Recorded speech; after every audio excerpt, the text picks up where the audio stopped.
Okay guys, yung pag-testing po nitong tempura fryer na to, meron po siyang supply na 220.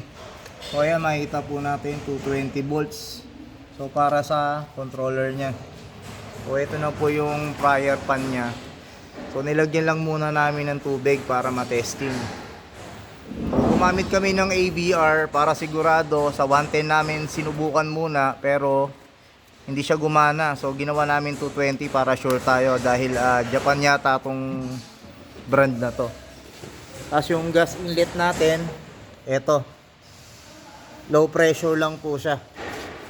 So pagka meron na tayong gas supply, naka-on na yung gas natin, tsaka yung voltage supply natin ng 220. So plug in lang po siya, 3 prong.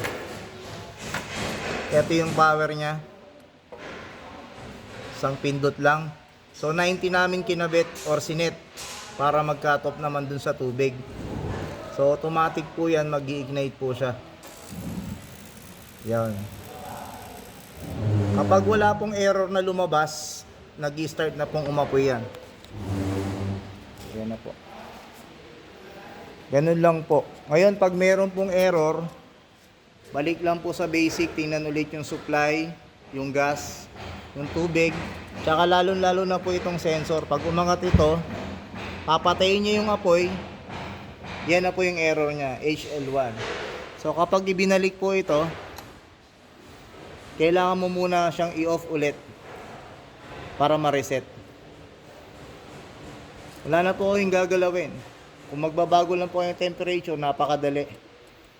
Kung okay na po yung temperature, stop nyo lang po. Automatic na po yan. So ayan, wala na. Yan na po yung actual temperature niya. 54 na po yung tubig.